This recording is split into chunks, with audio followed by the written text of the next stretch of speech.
Hello there, welcome back to Jennie Designs with Paper. Thank you so much for stopping by my channel today. I am using my stash to make 6 cards. So get comfy, let's get crafty. I am literally using some of the oldest things in my stash, including some paper scraps, pattern paper scraps. Card number 1 is going to be a landscape style card, a top folding landscape card. So I'm going to score this half of a sheet of cardstock. This is 110-pound cardstock. I think it's Walmart brand, could be Stampin' Up brand. I don't even know. Could be a lot of things. I have picked 3 pieces of paper from a pattern paper pack that I got in Target's Dollar Spot a zillion years ago. And I decided I don't love that navy buffalo check and wasn't sure exactly what to do. I did decide to pull out this other orange pattern paper. I ended up not cutting them down how I originally planned to cut them down. So I do have the 2 oranges nestled next to each other with nothing in between, but it's okay. I'm using my Waffle Flower A2 layers dies so that I can cut the paper the size that I want it to be based on the margin I want or the border I want on my card. I'm also going to be cutting a circle out of white cardstock for a place to stamp an image for the focal point of my card. So all of the cards I'm making today lean toward a more masculine feel. I have a whole bunch of birthdays for men in my life over the next few weeks, including some I should have sent already, but we're not going to talk about that. I am just going to tape all of these dies down, run them through my die cut machine, and then I'm going to start assembling my card. So I'm taking this one piece of paper. It looks like a plain orange. It does have a slight texture to it, but it doesn't read a pattern paper. It reads a neutral or a plain, a solid, whatever you want to call it. This leaf print orange paper, I decided to trim down and make it more like 2 inches instead of 2.5 inches wide. I am going to adhere that in a vertical position from the bottom of the card to the top. Obviously, it's hanging off because I can trim it down and I want it to be the same measurements as the card themselves. Sorry, my allergies are out of control. We've had a ton of rain and I have a ton of wet leaves in my yard and I am really on the struggle bus lately. So I will try and mute instead of clear my throat in your ears. I am trimming off that excess with my Tim Holtz nonstick scissors. And now I need to just add this purple, oh my gosh, navy background paper piece to the top of my card. I'm just using double-sided adhesive on this card. I am going to put this over the vertical banner piece, but not quite all the way to the side of the orange piece. It does leave a little bit of a wider margin on the right, but I'm okay with that. I am going to put a little bit of adhesive on the back of the circle that I die cut so it doesn't move around while I am stamping it. And I'm going old school with my stamping. I am using a cling stamp and a stamp block.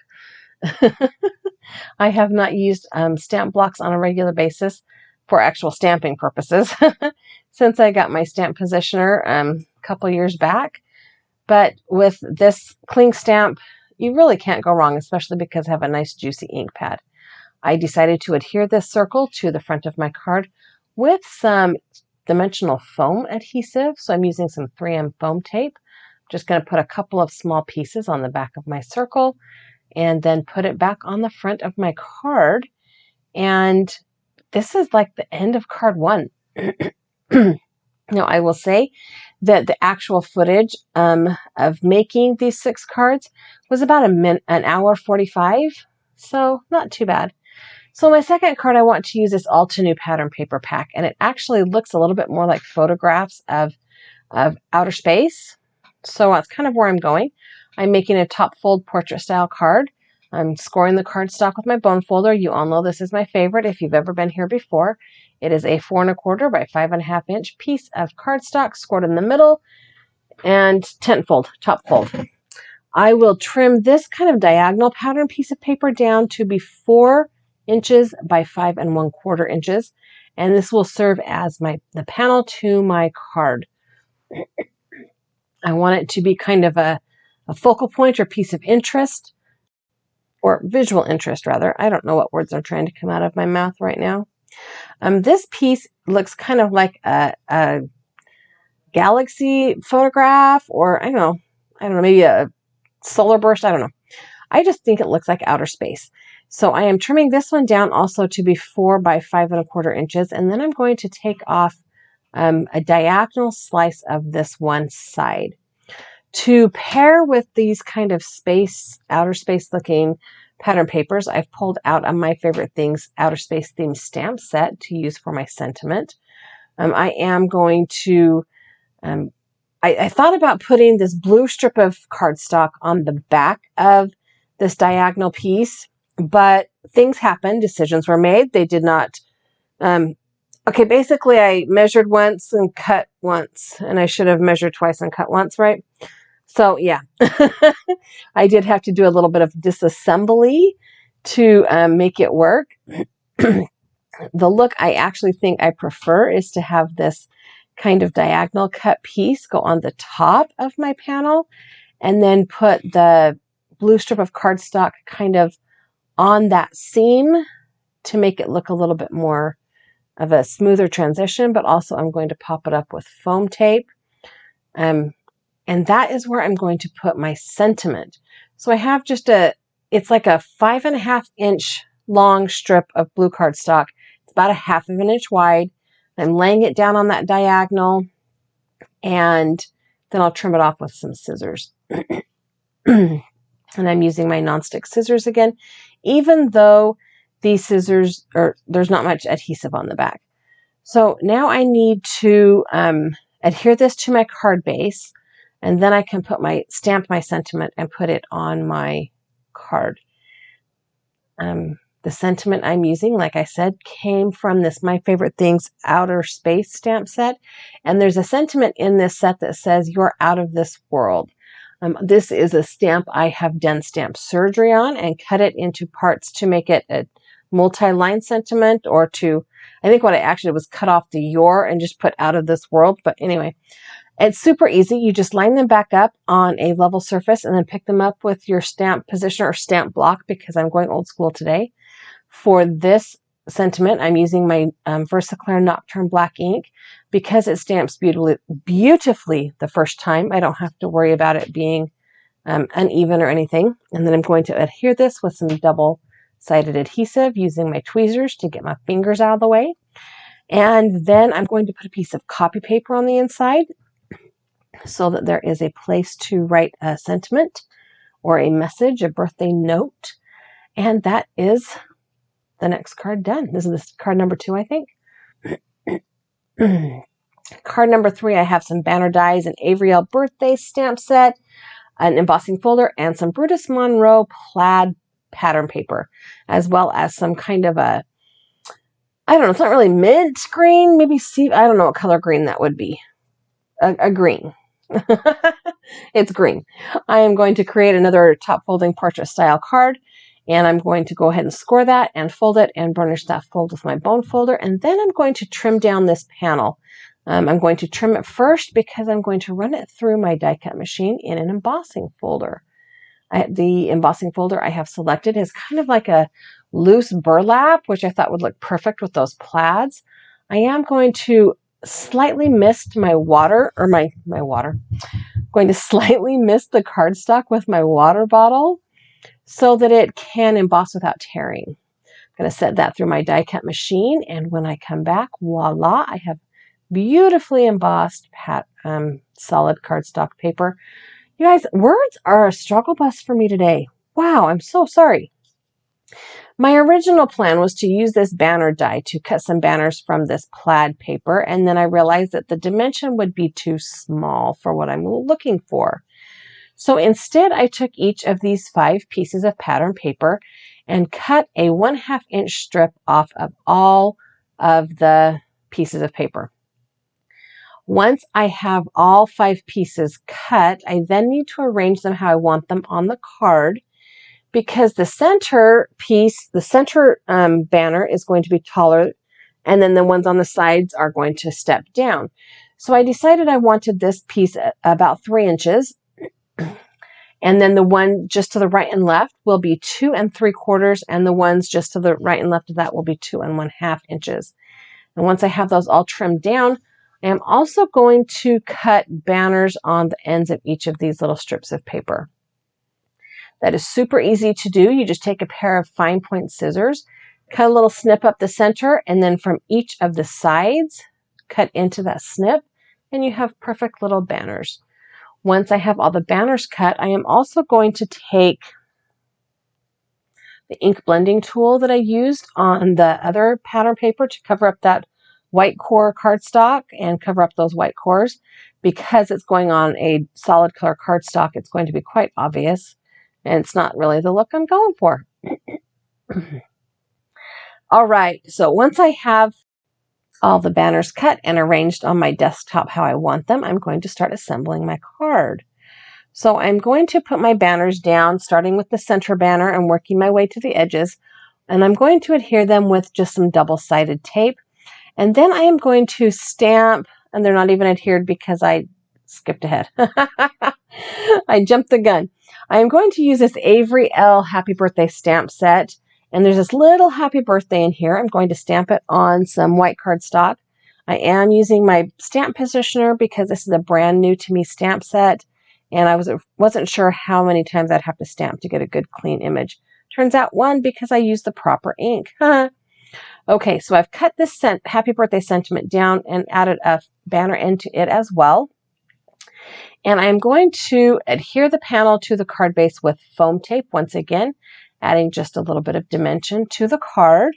I'm going to go ahead and put just strips of foam tape all the way down the back of the card. Kind of give it some structure and, pop it up off the back a little bit. And once I have that in place, I can start actually adhering the banners to my card now. I do turn my card sideways, and I use the grid lines on my work surface so that I can make sure things are lined up straight. I will be adhering the banners with double-sided tape from my ATG gun and using my tweezers to hold them in place so that I can make sure that they're spaced at least visually equally, right? Because we all know, obviously, that I don't necessarily measure all the things. I eyeball. And now my banner for my sentiment is too small. It just does not have the look I was going for. However, there is another happy birthday sentiment in this stamp set. So I am going to pull my Misty Stamp Positioner out once again and stamp that bigger, longer, wider, taller sentiment on the same paper and trim it down and add it to the front of my card. Again, I'm using this Versaclear Nocturne Black ink because it's fabulous even on brand new stamps. So we're going to go ahead and add a little bit of pressure. I'm just lightly rubbing my thumb across the lid of my stamp positioner to make sure I put the same amount of pressure on all of the words. I did add a banner to the end of it. There's not a ton of margin to work with there, but it did make a banner die or a banner end all the same. So I'm much better fit. I like this size. It's more proportional to the other banners on my card. I am going to adhere this with my double-sided adhesive and use the tweezers to kind of get into place, not pushing it down until I'm sure it's in the position that I want it. This is a card that you could easily step up even farther by adding some enamel dots or something like that to the banners or to the front of the card. I will go ahead and put a piece of copy paper in the inside. Even though it is not a dark cardstock, it's still a nice clean place to sign your message. Next card, super easy. I'm using My Favorite Things pattern paper. I have some circle dies and some cardstock, and I will use that little happy birthday banner that did not fit on the last card. So creating my card base by cutting that piece of cardstock in half, scoring it in the middle, and using my bone folder to burnish the fold. This is an excellent use of really fun pattern paper because you can do a really cute card without a lot of extra things. So I'm just taking this striped pattern paper that I found. It's a diagonal stripe and they're all varying widths. And I'm going to cut it down to 4 by 5 1/4 inches. So there will be a little bit of a border around this mat on the front of my card. And the card base kind of matches that gray on the cardstock, or the pattern paper rather. I am going to cut a circle out of that blue paper that is just larger than this little happy birthday banner. That was too small for the previous card. I'm going to tape that down to the cardstock, run it through my die cut machine. I like how this looks, but I feel like I could add something behind that circle. So I have pulled out this embroidery floss, and it's not the kind that you use for counter cross stitch where there's 6 strands per piece and you have to pull it apart. This is the floss that you buy if you're going to be crocheting with those little tiny crochet hooks, or if you're going to be like tatting lace. And I prefer this because it doesn't come unraveled and I don't have to unravel it to get what I want. I did put some adhesive down on the back of a piece of pattern paper and then put tape over the string to keep it from moving. I can just run my double-sided adhesive right over the thread as well. And then it's ready to adhere to the front of my card. And I'm lining my card base up with my mat and looking at 3 sides to make sure I've got at least mostly symmetrical borders. I am going to pop this circle up with some foam adhesive because if I did not, it would be bumpy even over that small, skinny twine thread embroidery floss stuff. That stuff I used. And with the foam tape, it's just popped up where it's supposed to be. I'm just going to add some adhesive to the sentiment banner and put it right on the front of my card. I will go ahead and put a piece of copy paper on the inside of this card as well. Again, it's not a dark cardstock, but it is a nice clean place to leave a message. And now we're ready to hop into card number 5. Card number 5 is a take on an old stamping technique where you would take 3 pieces of different sized white cardstock and stamp on all 3 pieces at the same time while they were stacked on top of each other. And it looked like one continuous image until you took those pieces of paper apart. And then you would mount them on another piece of cardstock to have a little bit of a border and put them back together. And so it's a continuous picture with a little bit of the other colored cardstock in between it. So I wanted to see if I could recreate that kind of technique or that theory with pattern paper and layered and these rectangle dies. So I have this piece of paper. This is an Echo Park pattern paper. It's supposed to look like a Disneyland kind of thing. And it kind of does read Disney sometimes, but we're going with birthday. And I am using my Waffle Flower A2 layers dies to determine how big I want them to be. And I think this idea was good in theory. However, I think it would be better if I had been more consistent about the spacing of my dies. Like, for example, on this frame, I used 1 die, skipped 1, and used the next one. And then I skipped 2 and used the, for the 3rd die. And then I skipped 2 more again because I wasn't paying attention. So some of the frames are not exactly, they're not all the same. Sorry, I had to put a cough drop in because I was having to stop this voiceover too many times. So I am going to adhere these frames now to this lightweight black cardstock. This is like a 65-pound cardstock. And I'm going to give them a tiny, tiny, tiny border on the outside edge. And I'm going to glue them all down with liquid glue. I'm going to put 1 in each corner because then it's an easy trim with my paper trimmer. And then I'm ready to put these frames back together to make one mostly continuous picture with some edges, some like borders in there. I don't know. I think it turned out good. Like the images are they all line up pretty well, even with the black cardstock borders in there. The only thing I don't really love is the inconsistency in the dimension of the layers. So the sentiment or the focal image on this card are one and the same. And I'm taking it from this piece of paper that came right in this pattern paper pack. There's this one page that has a bunch of tags and sentiments and images on it. I'm going to cut out this one that says hip hip hooray. And I'm going to trim it down really close and mount it on some black cardstock and put it right on the front of the card. So super cute. It's just a way to step up your pattern paper. I'm not going to use any dimensional adhesive on this. I'm just going to put them down with double-sided adhesive because there's enough dimension with all of the layers of cardstock. However, all of these layers of cardstock propose another problem in making the front of the card quite a bit heavier than the back of the card. So my solution to that was to add a couple layers to the inside of the back, the inside of the card on the back where you would write your message. Does that make sense at all? I feel like I'm talking gibberish all of a sudden. Okay, let's be real, not all of a sudden, but I feel like I'm talking gibberish.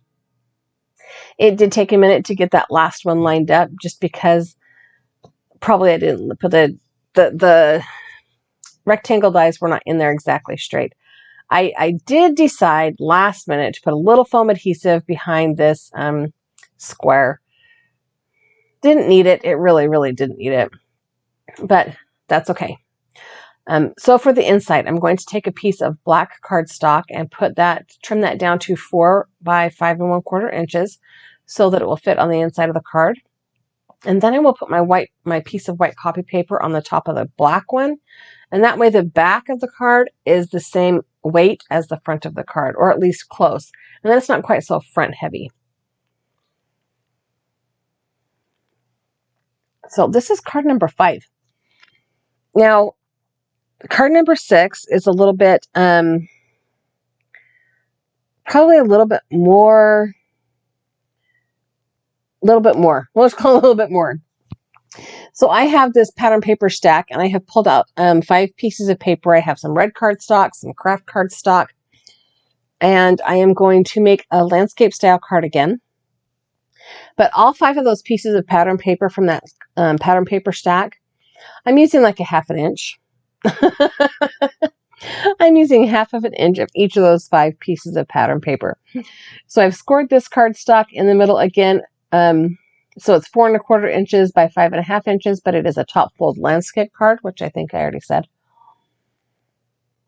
And I'm going to trim down this piece of craft cardstock to be about, I started with 4 by 5 1/4, and then it got smaller. And it got smaller because I didn't really love the dimensions that were going on. I ended up making a bigger border with the around the craft, and then anyway, I did things that you'll see. So I've stacked all 5 of these pieces of paper together because they are really lightweight, like copy paper weight pattern paper. And I'm just cutting 1/2 inch off. I'm using my trimmer there to decide if I want 1/2 or 3/4 inch, and 1/2 inch is fine. I am then going to take these and line them up how I want them to go on the card. And I have that hexagon, some stripes, a plain, another stripe, and another one that reads kind of plain. I am going to back these with some dark brown cardstock. I'm not putting the cardstock all the way down the strip of the paper because I'm not using the whole length of that piece of paper. They're like 6 inches long. I'm not using all 6 inches of that length. So now that they have all been backed with that dark brown cardstock, I am putting them diagonally across the front of my card, but only 5 stripes down. Now, another reason that the dimensions on this panel of craft cardstock changed was because I did not take into account how much length I needed to have diagonally. So this red one does not quite go all the way across, so I had to do some figuring out. I put it down, and then I trimmed it down. And so here it is, and it's got a larger border, but I don't love the dimension on that. So I've pulled out some more of that dark brown cardstock, and I'm going to eyeball, not measure, a mat for this craft piece of cardstock. And I just kind of sort of figured out how big I wanted it to be. And then I trimmed it down, and I laid it all out again. And then I trimmed it down a little more, and then I laid it all out again. And, you know, it doesn't have to be like this huge scientific method, right? If trying to measure all the things and remember all the measurements takes all the fun out of it, then eyeball it. Let's be honest. I eyeball my measurements way more often than I should. But once I've got it all trimmed out, I do like how the layers came together. I like how that dark brown kind of pulls the dark brown out of those pattern papers.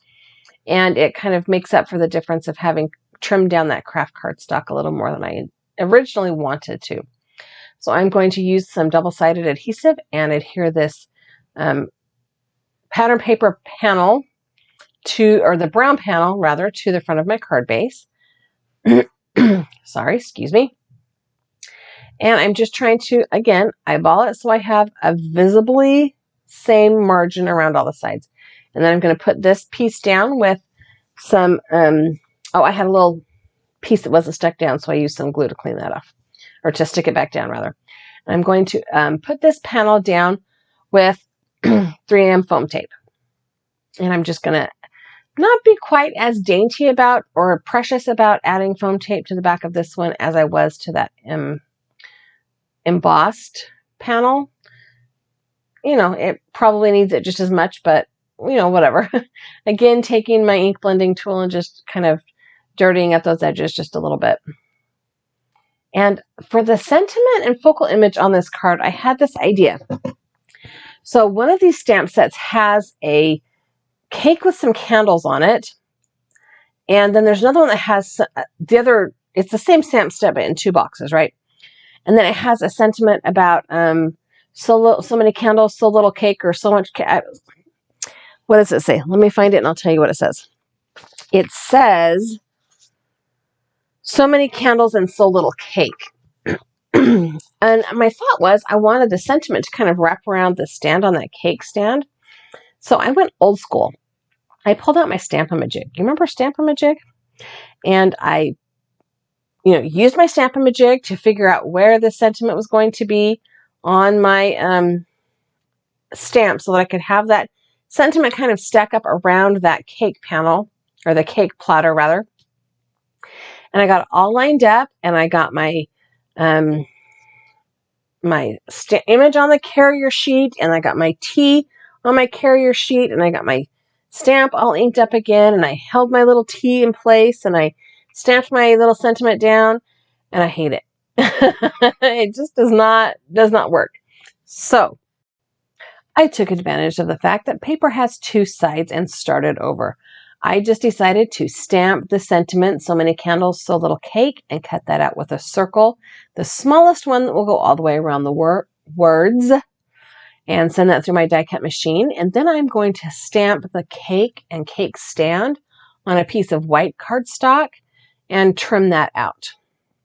This stamp set does not have coordinating dies, so I did have to do a little bit of a fussy cutting, which I promise you I did not leave in the video. It was not that hard. You can do it, I promise. So I'm just putting this circle kind of mostly in the center, and then I'm going to pull out the cake and stamp that cake. And I'm using the Nocturne Black ink again. And I'm using this ink because I know I'm going to get a great image, and I'm not using my stamp positioner, so I need to get a great image, right? And now I have trimmed that cake and that cake stand down. I am going to add some liquid adhesive to the back of that and adhere it to the front of my card. And voila, card number 6 is almost complete. All that is left is that piece of copy paper on the inside of the card, and it's done. So here we are, almost 30 minutes into your day. I hope it was a valuable 30 minutes or a relaxing 30 minutes. Here are some videos of my cards because, photos of the cards because the video was in kind of fast forward motion.